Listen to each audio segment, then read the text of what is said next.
Oke, assalamualaikum warahmatullahi wabarakatuh. Jumpa lagi dengan channel saya Banyumas Bibit 88, petani dan penjual bibit asal Banyumas, Jawa Tengah, yang berkecamatan di Kecamatan Tambak. Oke, pada kesempatan kali ini saya mau update kebun saya ini, biar nggak dikira hanya penjual bibit doang. Saya juga punya kebun ya, biarpun sedikit-sedikit, bukan skala hektaran, karena tanah di sini mahal.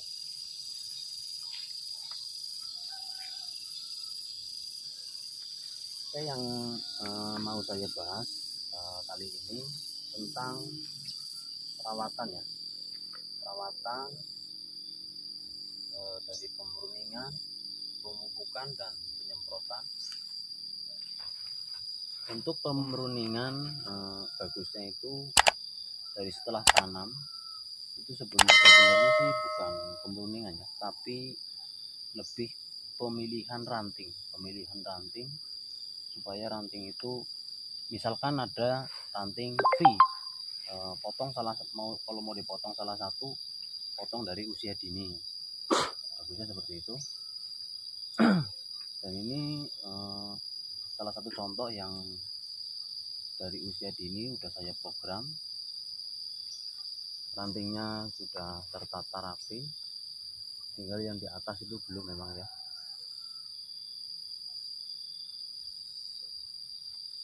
Ini jenis apa, Bang? Ini jenisnya musangking ya, musangking, bawor, dan oci ini. Oke.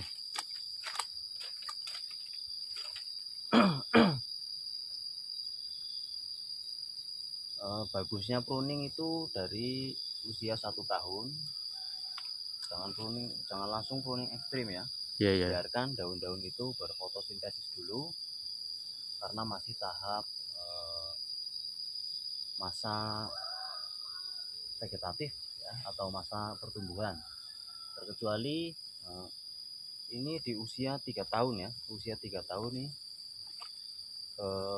boleh dilakukan pruning ekstrim.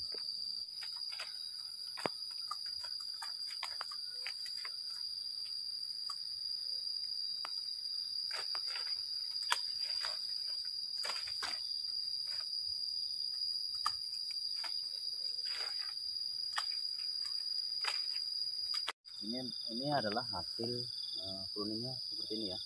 Pruning yang dimaksud dengan pruning ekstrim, pruning total, karena pohon sudah mulai masuk ke masa generatif atau masa pembuahan. Jadi kita pruning total, pruning habis, supaya apa, sinar matahari itu masuk ke dalam, bisa nembus ke batang, terus membentuk ranting itu supaya rantingnya besar dan bisa panjang. Itu fungsinya pruning salah satunya. Terus juga untuk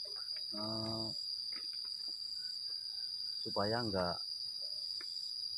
gampang terkena hama ya. Kalau terlalu rimbun itu hama biasanya sering kali datang, kayak belalang, ulet, terus jamur tempe urip.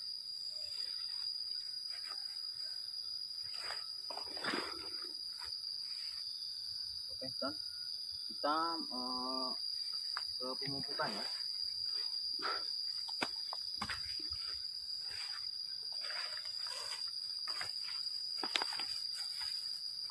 Nah, di sini ada pupuk yang sudah saya aplikasi, terdiri dari 3 jenis, yaitu jenisnya itu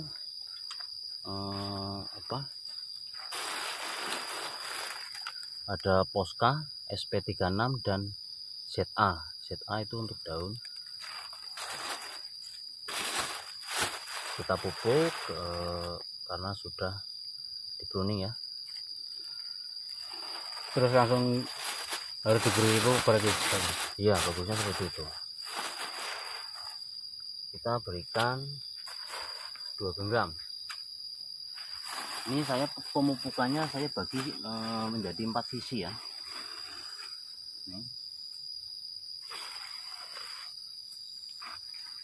Kita aduk lagi.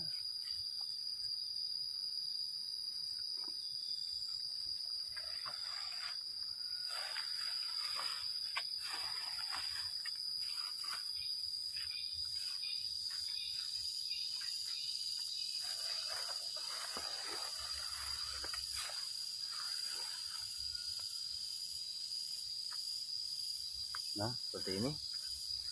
Dan usahakan pohon durian itu di bawahnya, di sekelilingnya itu harus bersih ya. Itu maksudnya sebelum pemupukan harus bersih dulu. Ya, bagusnya seperti itu karena kalau banyak rumput kita pupuk,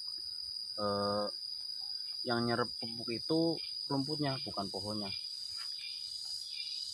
Makanya harus sering-sering telaten untuk membersihkan di bawah pohonnya. Oh iya. Membersihkan rumputnya.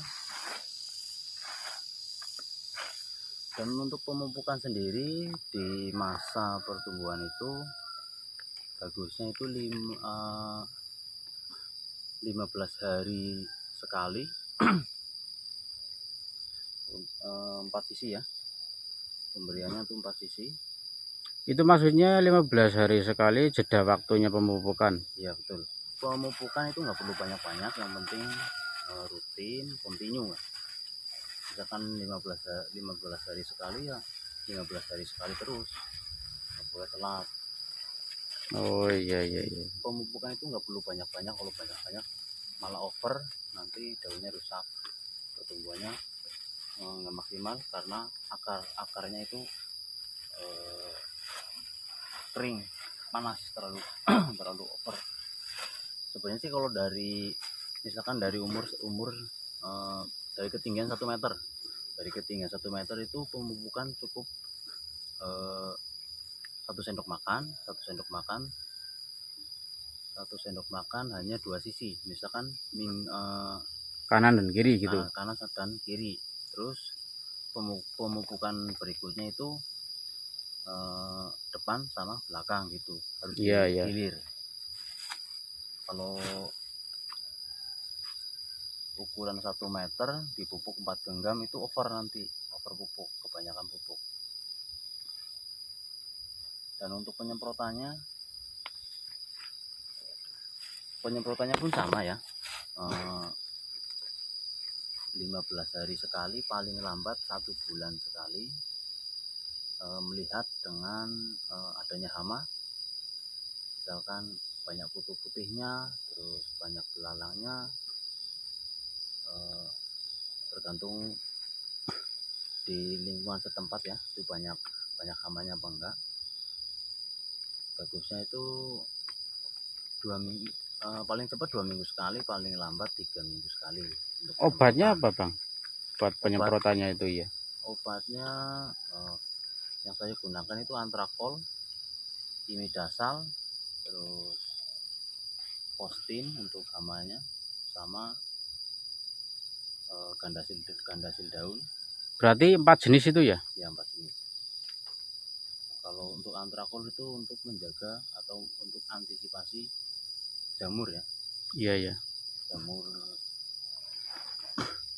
batang, jamur akar, jamur daun. Nah, untuk penyemprotannya sendiri, pokoknya dari bawah, bila perlu tanah itu pun disemprot nggak apa-apa, karena takutnya di tanah itu mengandung jamur atau apa, makanya disemprot aja. Jadi dari tanah sampai ke atas itu ranting-ranting ini harus basah semua. Semprotnya jangan sayang-sayang ya.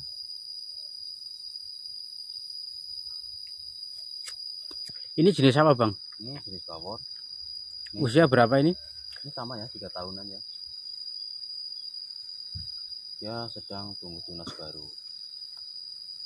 Daunnya sehat, tidak terkena jamur. Ini hasil pelintir juga? Hasil pelintir juga. Makanya kalau ada yang bilang hasil pelintir itu merusak kambium. Kita lihat hasilnya dulu.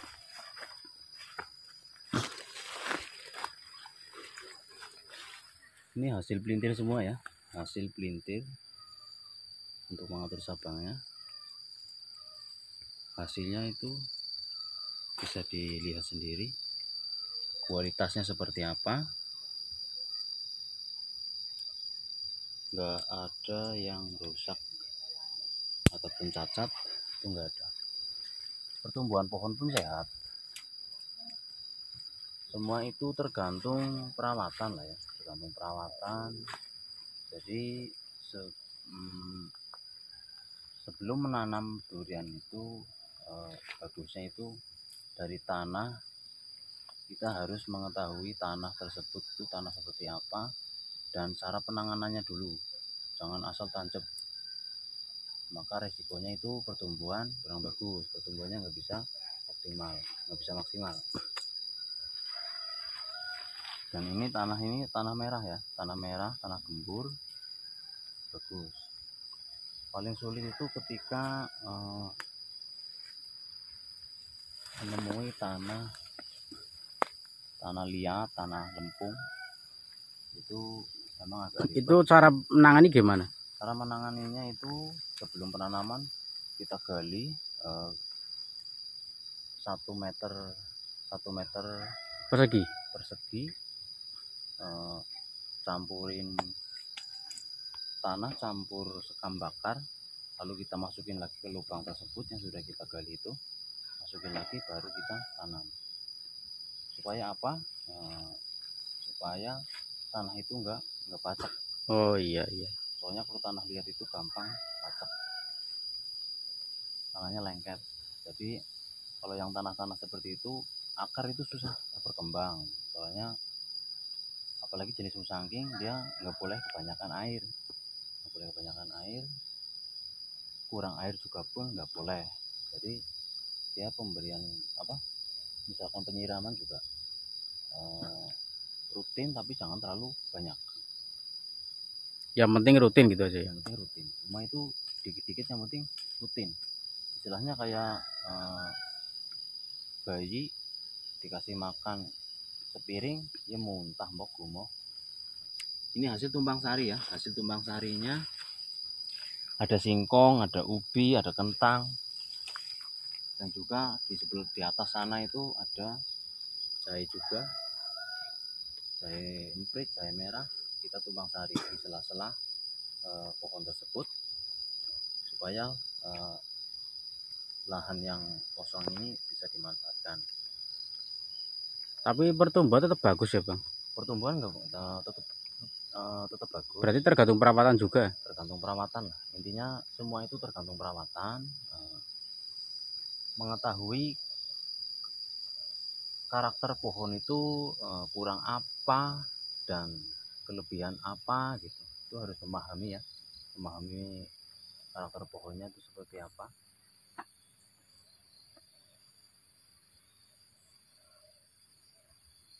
Oke, cukup sekian ya.